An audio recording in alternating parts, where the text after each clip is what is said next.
Good evening. Hello. Welcome to all of you. Is this not a beautiful Colorado evening or what? You are all in for some extraordinary music this evening, and I'm so happy you are all here to experience this. Hello, my name is Susan Edmondson, and I'm Executive Director at the B. Vredenberg Foundation. And I want to say once more how happy we are you all are here to experience this event. And I'm going to start things off with a special welcome to you from Governor John Hickenlooper, who could not be here this evening but wanted to send his greetings, and I'm going to read those to you now. More than 35 years ago, two visionaries combined forces to create a stunningly vibrant hub for the arts in the second largest city in our state. B. Vredenberg was a mentor and energizer for the young conductor Charles Ansbacher, whom she recruited to come to Colorado Springs. They, with Kathleen Fox Collins, built an orchestra that drew huge crowds, not only from the Springs, but from Denver, Pueblo, and across the mountains. And of course, the crown jewel of that period was the design and construction of the Pikes Peak Center, considered by many to have the finest acoustics in the Rocky Mountain region. The work of B., Charles, and Kathleen lives on, continuing to enrich our community.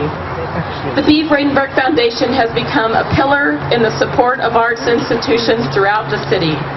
Today, Kathleen is a presenter of cowboy music for this community and as far away as Australia and across the globe.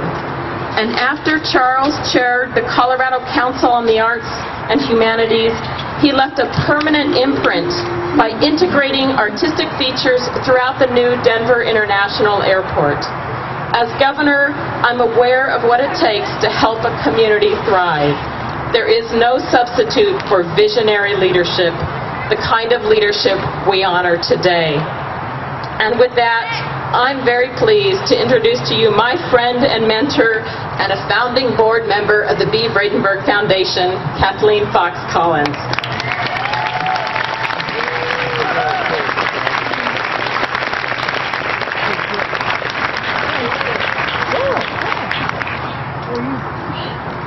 Welcome, friends and neighbors. Here we are again, just as we used to do, gather in this beautiful park, right below the Fine Arts Center, to hear great music. We'd like to thank a couple of friends of the orchestra world here tonight. We'd like to thank Jan Martin, President Pro Tem of City Council. Yay! Donna Nelson, representing the Mayor's Office, and Doug Price, the new CEO of the Visitors and Convention Bureau. Thank you, Doug. Thank you all for being here.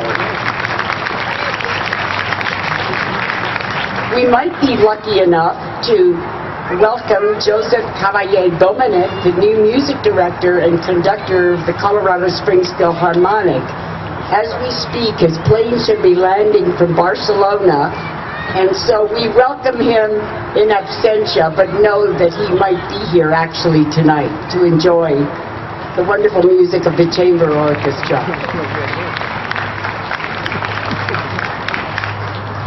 We are so happy that you're here.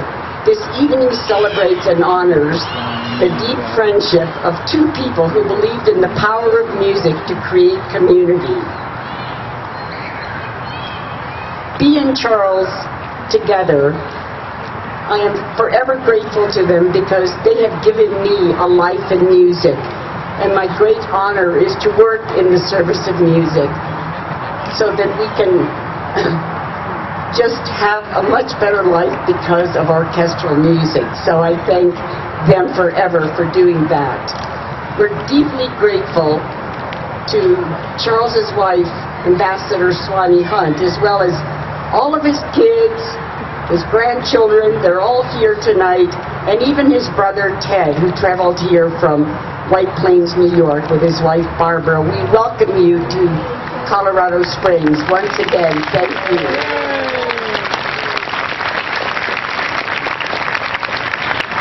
It is because of a gift from the Charles Ansbacher Foundation, along with support from the B. Vredenberg Foundation. I'm sorry, I have to turn the page here. That we have created a 3-year concert series to return orchestral music, free orchestral music, to our parks and outdoor spaces. Yay! This year, we were thrilled when the Chamber Orchestra of the Springs, who was sitting here patiently waiting for all of us to get off the stage, when the Chamber Orchestra of the Springs accepted our invitation to reprise their award-winning collaborative concert from last year. This was a giant step for them, and they took it on with great gusto. So thank you again to the Chamber Orchestra of the Springs, and of course, their partners in this concert, the Gospel Music Workshop of America, Colorado Springs chapter. Yay!